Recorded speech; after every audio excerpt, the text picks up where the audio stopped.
My back lately, like I feel like I'm overconscious of my posture. Yeah.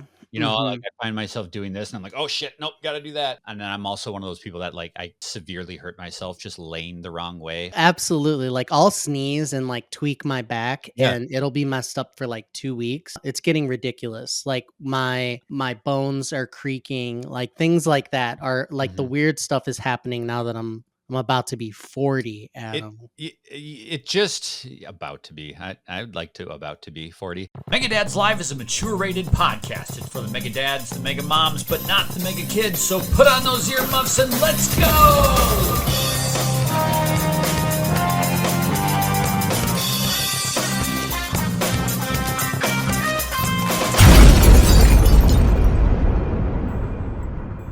It's so weird because it happens so suddenly. The other night I was sleeping on my stomach, and that's where I have my problems. If I sleep on my stomach, then it's my back tweaks. But then my wife like rolled over and she's putting her weight on one of my shoulders. So she was like pushing my back down. And I didn't realize it, of course, until I woke up. And it was like I was 90 years old. And trying to put my back into position was the most excruciating pain. And it was just from sleeping. It was literally just from sleeping. I appreciate your bones, people. Appreciate your joints. Appreciate your back. I'm going to start doing yoga. I swear to God, I'm going to start doing yoga. Do it. I think I need to limber myself up. Have you ever had something happen very simple and mundane in your life that made you convinced that you were living in like a simulation, like you were in the Matrix? Not that I can recall. Deja vu happens quite a bit with me. Deja vu happens a lot to me, but I swear to God, for the last 4 times that I've gone to pour myself a bowl of Fruit Loops, the box has been full. Not like kind of full, but like fucking full. The last 4 times that I've poured myself a bowl of fruit, the Fruit Loops are not going down. Oh, the same box. The same box. It's got to be the same box. Unless we have like a massive stash of Fruit Loops that I don't know about and my family's like replacing them just to fuck with me. I swear to God, every time I go for the Fruit Loops, it's full. So let me get this straight. Yeah. You're amazed. Yeah. That there is cereal in the cereal box. Yeah, it's blowing my mind. So this is what's getting you going. This is what is making you fascinated with the mysteries of the universe. I think that when you go for cereal, yeah, there's cereal in the box. Well, I think what the issue is, we're going to get deep here. I think what the problem is I don't normally eat Fruit Loops. I'll be like, you sound fucking insane right I'll now. be like Honey Nut Cheerios, right? Like I'm mostly like a Honey Nut Cheerios or a Frosted Flakes kind of guy, but my kids love Fruit Loops, right? So recently I've been like, man, I could go for some Fruit Loops. But like every time I grab the Fruit Loops, it's full. Especially since I'm not the guy who's primarily eating the Fruit Loops. So this Fruit Loops box should be getting less full. But it's not. So have you measured this? Is the milk also unlimited in your milk cart? No, we go through milk like it's fucking water in my house. My kids drink so much milk. No, this is exclusively a Fruit Loops crisis. I'm trying to think of who's putting the Fruit Loops into that box. Yeah. Because something's happening at night. Something's happening. Your son's like licking all the Fruit Loops and like putting them back in the box or something. Something is up. This isn't just normal. Something is amiss. Do you eat a lot of cereal? Like you eat 1 bowl, or are you like a 2 bowl like person or a half bowl? I don't even eat cereal every day. So I think that's another part of the issue is like I come back to this box of Fruit Loops like every 3 or 4 days. You know what'd be cool about this? Is if it lasts the whole year and we're like, go, go, go, go. And it's just like more and more cereal in there. You solved world hunger by finding this cereal box. It's just going to be like, feed the world Fruit Loops. There's no fountain of youth. It's just a magical box of Fruit Loops. Hey, let's take this opportunity to thank our members of Mega Dad's Boost. Boost members get this podcast boosted, which means they're listening 5 days early and ad-free. We thank you guys so much for your continued support, and if you want to be a member of Megadad's Boost, all you got to do is go to patreon.com/Megadads. It takes as little as $1 a month to help support this show and get it boosted. Our Boost members for January are Dave Soto, Jesse Waldack, Timothy Alf, the Bafo Yucks Dudes, Brandon Wilson, Brendan Myers, Brent, Emily Smith, Estuardo Zenteno, John DeFrancesco, Justin Masson, Luke Porter, the Nintendo Dads Podcast, Spokes, the Snack Network, and Andy Penzick, and the folks hanging out in the free membership tier, Solara Clark, Coconut Wizard, Avi Cohen, the One Track Gamers, John Layola, Michael Kwan, Sonny Megatron, Nima, Eric Wood, Petey McD, Mike Salvino, and Brian Scott. Once again, we thank you all for being a member of the Megadads community. We thank you for your support by being a member of Megadads Boost. And if you want to join those ranks, all you got to do is go to patreon.com/Megadads. Now back to the show. Megadad's being super positive. It's time for a Megadad Super Positive. I need to move on from this conversation because I'm starting to think that I'm losing my Fruit Loops. It's time to talk about the things that are bringing us joy, making us happy to kick off this episode, and to kind of make me move away from the fact that I'm slowly going insane. What's got you feeling positive, Antonio? So, in the Megadads Discord, where we chat about games and life and support each other and have fun, that is where we are holding our first ever Megadads Fitness Challenge, where we are going to try to lose some weight. We're going to make it all fair and even. So if you join up, you're going to be losing your a percentage of your BMI, basically. So get a little healthier. I think we could all stand to lose like 5 to 25 pounds for our health. I know I can. I know that that's going to be super important for me. And it's important. I mean, you have these people who do New Year's resolutions, who try to turn over a new leaf in a new year. And my wife is really gung-ho about like health, especially over the last 2 years or so. So she's going to help me. She's involved. I'm involved. We have like 10 people involved. So if you haven't already, if you're a listener, long time, short time, we do have a Discord. You can find the link in the YouTube description. Just search for Megadads on YouTube. Go to any of our videos, and then in the description you'll see a link to the Discord. It's completely free. It's a chat room basically, and we just hang out and have fun. And you can join the Megadads fitness challenge competition if you want to. You're in on this, aren't you? I am in on this. My super positive. I'm gonna tie yours to mine. I want to lose 15 pounds. Because I'm going to Japan in June of this year. My Amazing. super positive is we got tickets and hotel lodging for our whole family for Christmas. My kids were just beside themselves excited. We brought out 2 suitcases. We got one more present. We did a one more thing. We did a Nintendo Direct kind of thing for gift giving. So we rolled out these suitcases, and we put inside the suitcases, we put in like activity books, like I'm going to Japan, and Pocky sticks and chopsticks and things like that. And my son was like completely overwhelmed. He was crying. He was so happy. Oh, so that's great. So in anticipation of going to Japan, where I'm going to be doing a lot of hiking and a lot of walking around the city, I want to get more in shape. I don't want my back to be, broken just by, sitting in place. And I want to lose some of those extra LBs that I put on over the last couple of years. A few years back, I lost like 30 pounds. Yes, and I remember. I felt the best that I ever had. And I've slowly been gaining it back. I've gained like 20 of it back. And so now that I've hit that, oh my God, I'm on my last 10 pounds before I'm back to where I was. And with this trip coming, I want to lose some of that weight. So I'm very excited that we're doing this. I can't wait to kick my ass into shape, be a little bit more restrictive on the junk that I'm putting in my body, and it's going to be a good time.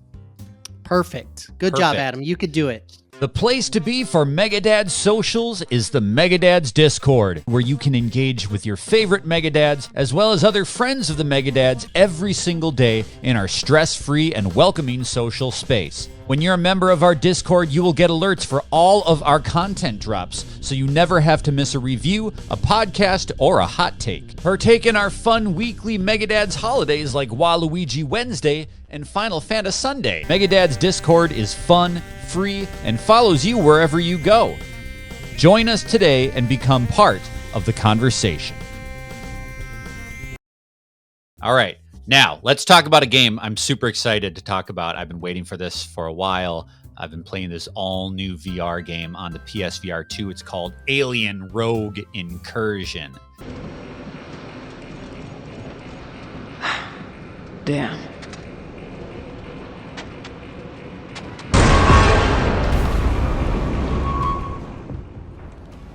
Now, I'm a fan of the Alien movie franchise. I watched these movies when I was way too young. I may or may not have shown them to my son. Oh no! I love this property. There's just something about the Alien movies that have always sat with me. And there have been good and bad Alien video games over the years. I was a huge fan of the Colonial Marines game that came out lately. It actually wasn't called Colonial Marines. It was Alien Team's Fire Team Elite. But you played as the Marines. It was a third-person, online, squad-based action game. Mm-hmm. And that game was really fun. It was kind of silly. You had the different xenomorphs with the different powers, kind of like Left 4 Dead. You know, you could see a color xenomorph, and you knew that was going to be one that spits acid, or you could see one that was going to be like a charging xenomorph. It was very arcadey, right?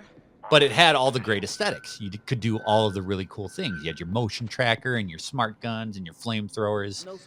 So that gave you kind of your action-y Alien experience. Mm-hmm. And then there was a really popular game, Alien Isolation. Yep. Yeah. And that was a horror-based first-person Alien game.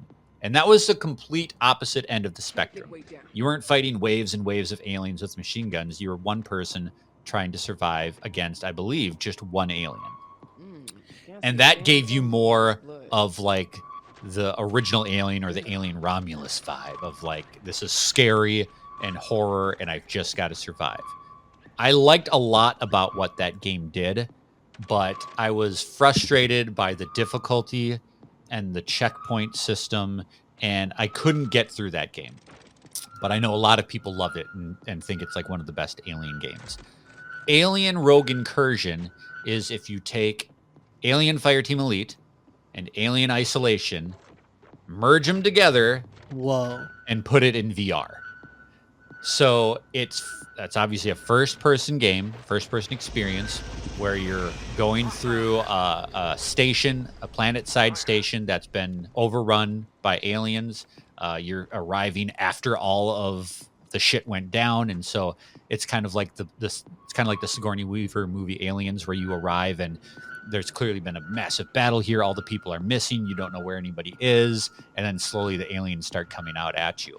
So it's got a tinge of horror, and it's got a tinge of like moving slowly to make sure that you don't trigger the aliens, and you kind of have to be resourceful and things like that. But they give you kind of like the weaponry and the ability to defend yourself like they do in Fireteam Elite. So you have a pulse rifle, you have a sidearm, you have a shotgun, you have the motion tracker, you have bombs, you can weld doors closed. So it's got like all the tools available to make it a really cool shooting game, but it's also kind of like an intense experience because these things can be anywhere and they randomly generate throughout the level. So you might die and go back and you won't have the same experience you did the first time. That's good. Yeah. They'll hit you from a different direction. The alien AI is actually really, really smart. They'll work to kind of get around your defenses and try to trick you.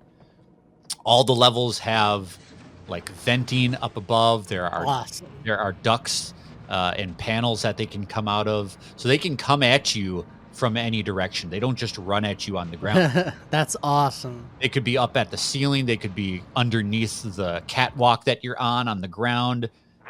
there was actually one moment in this game where I was tracking an alien on the other side of the room, and I had my motion tracker on him. But the thing about this game is, uh, you can use your motion tracker in your non-dominant hand, and then your weapon in your dominant hand. Sweet. But depending on what weapon you're using, you have to stabilize it with both hands. So your pulse rifle, if you Oh, shoot it one-handed, the kickback from the pulse rifle, you won't be able to aim it. that's So it'll awesome. fling your arm around. So if you're actually using your pulse rifle, you've got to put your motion tracker away. So I had this alien tracked with my motion tracker. I saw him on the other side of the room. I put the motion tracker away. I get my pulse rifle on. He disappears in the shadow. He actually ends up coming around behind me, Yes. and then I can hear him behind me. I turn around and he's right there in my face. And the alien AI is actually pretty dang smart, and you have some really interesting scare moments. So this game is like a good combination of both of those games. I wouldn't say it's horror-y. I mean, it's gross because they're killing everybody and stuff, and they're scary monsters. But it's not like panic-inducing scary. It's more like intense scary. But it's also got a fair, decent amount of action. Mhm. Are you a fan of the Alien property? Absolutely. Isolation, I played a long time. Like in that game, a little bit of a spoiler, like they keep faking you out, like, oh, the game's over. And then they change something where you're dealing with different enemies or a different situation. And it just kind of keeps going and extends this like survival aspect of it. Mm-hmm. And I really like that. I think that it gave you, in the first person's perspective, a way to immerse yourself in like just the atmosphere and the all the panels and the darkness and the like just all the sounds. It was really well done, and I think that this VR thing, being able to be surprised from any angle, just really takes it to another level, because that's really what it is. If Mm-hmm. you're walking down the hall and all the walls look like, I don't know what you would call it, but like alien, like they can The camouflage Hive. because Yeah. they transform the environment into the kind of how they look, kind Mhm. of. And that has always been like one of the scarier things about Aliens and that franchise. So I'm very excited for this. Quest 3 is on my radar. I think that it's coming to Quest a little late. Is that right? Yeah, I think it's coming out in February on Quest, and Interesting. I know JB is waiting. JB, me and you both are waiting for this game to come to all the platforms. he is absolutely going to eat this game up. If what you like about Isolation was the atmosphere and the way they nail that kind of movie aesthetic, this one does it in spades. Um, there's like a moment where you're in that hive area that you're talking about, and you can see forms moving, and you don't know if it's like people that have been strung up for impregnation or if it's like an actual alien drone out there. It uses all of the devices so well. So you have like a headlamp, like you're a Awesome. Marine, so you have to reach your hand up and like actually activate your headlamp. The motion tracker works in a way that is so different than any other Alien game that I've played before, because usually that's just kind of like your general map, right? The sonar ping Mhm. comes out and you know where the aliens are. But in 3D VR space, you have to point it actually where you want to be tracking. So if you're pointing it to the right in 3D space and the alien's to the left, you're not going to know where it is. You could be pointing it straight ahead and you see a ping, but that doesn't mean it's straight in front of you. It could be up in the rafters, or it could be down below you in the water. Just really, there's something special about VR where it takes like game mechanics that you've seen work in other flat screen games, and it totally expands it just by putting it in virtual space.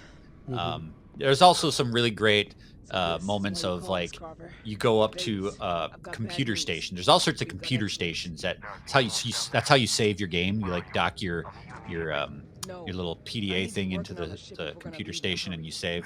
But there's also places where you get plot points, or you unlock doors, or you seal ventilation systems, things like that. And we came up to this computer station and it was just soaked in blood, just absolutely caked in blood, and you can't read the screen at all.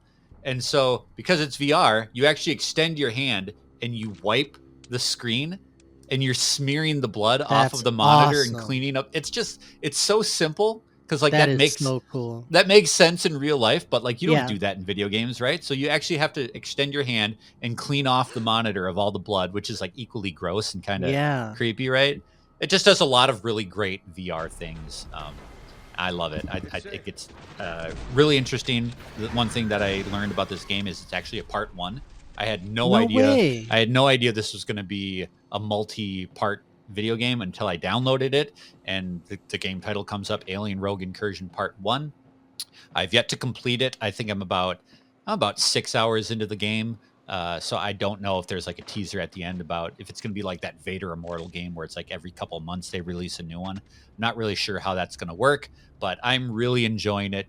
It's got a cool story, all kinds of atmosphere, great gameplay, and visually it's one of the nicer VR games that I've played on PSVR 2. This is great. I'm very excited for you and for all the Alien fans. Aliens is another one that is just a franchise that is just on the uptick. Like it is just Mhm. it is so back, and Alien is really cool. So I'm very, very happy about that. This program is powered by Megadad's Boost, our public support program. You can join at patreon.com/Megadads. For over 10 years, Megadads has been bringing you the best in podcasts, reviews, interviews, family fun, and so much more. As an independent media organization, we rely on audience members like you to help support what we do, to ensure that Megadads can continue to bring you the great content that you enjoy. If you've been watching, listening, or playing along through the years, please consider lending your support by becoming a member of Megadad's Boost. Memberships start for as little as $1 a month, and you can start collecting your Boost rewards from day one. Rewards like art cards, early access podcasts, reviews, gameplay clips, and so much more. Please visit patreon.com/Megadads and become a member today. You can help us continue to make more of that Megadads coverage you've loved over the last 10 years well into the future by becoming a member of Megadad's Boost. All right. Well, that sound means it's time for the caboose, where we round out this episode of Megadad's Live with a recommendation of something outside of the world of video games we think you might enjoy. Antonio, what is up your caboose? I would suggest that you get a pet. You and everyone else listening to me. And I would say that the perfect pet would be a fish. As I shared on the show, my daughter, for her birthday when she turned 4, which is already like 10 months ago, we got a betta fish, and the betta fish is doing very well, and he seems to be very robust. I forgot to feed him for a couple days because we had traveled to my parents' house, and it slipped my mind just like 2 days, and I was like, okay, this fish is going to be done for by the time I get back, but he was fine. So I'm very, very happy about that. I want to say that pets are important, especially because they bring such joy to our lives, right? If you have a dog, you can pet them or whatever. But the cool thing about a fish is it's very low maintenance. We have a little tank and you clean it out like once every like 2-3 weeks or whatever. And it takes like 10 minutes and it's really great. Now, this all leads into another story that I want to bring up. Laishi, Nurse Laishi, who's a Discord member of the community, amazing. We were chatting, and they ended up telling me that they have a pet. And can you guess what this pet is? Oh, it's gonna be something really weird, isn't it? Is it gonna be like a donkey or something? I'll give you a hint. So their son was chatting with us while playing Marvel Rivals, and they're like, "Stop licking my feet." Oh, it's a dog. It's gotta be a dog. No, it's not a dog. Keeps licking my feet. It's a rabbit. So this rabbit free roams the house. What? And it likes feet. It likes specifically their son's feet and licks the feet. Oh, Of weird. their son. Yes, I know. So I would suggest getting a fish over a rabbit because that's weird, right? I am not one to have animals like swap like saliva and put them on me. It's just a little bit beyond my freakness. So my caboose is get yourself a pet, preferably one that isn't going to lick you down. I wonder how big a rabbit's tongue is. It's got to be pretty small, right? Luke, Lyshi, shout out to you and your pet rabbit, Oreo. Oreo. Interesting. He likes feet. Like Adam. My caboose is a little bit different. I was recently listening to a new album by John Batiste, and it's called Beethoven Blues. And it takes classic Beethoven music and infuses it with the blues. It's all piano based, and it has so much soul and flavor. And like, you're listening to all these classic songs that you're listening to Schroeder from the Peanuts playing, but it has so much more character to it, and it's really, really relaxing. We talk all the time about how we like relaxing tunes like lo-fi, love it, love lo-fi, jazz and stuff like that. I highly recommend, if you're a person that likes to put on music to relax and just kind of decompress, this is something that it'll calm you, but it'll also make you smile, because it takes very iconic classic music and kind of turns it on its ear a little bit. So you're expecting the tune to go one way, and then they jazz it up with a little bit of piano flair. I really, really enjoyed it. John Batiste is an exceptional pianist, and Beethoven Blues is a really great album that I recommend. Mm-hmm. Excellent. And that's going to do it for this episode of Megadads Live. Make sure that you subscribe to the channel right here at youtube.com/Megadads. If you're an audio listener, make sure that you head over to that YouTube page, because we have so much more going on at Megadads than just the podcast. We have videos hitting that YouTube channel almost every single day, and we'd love for you to come and be a part of it. You can also join our community Discord. The link to that is in the show notes. Make sure that you join us and have all sorts of great conversations about rabbits licking feet. And we will see you next week on an all-new episode of Megadads Live.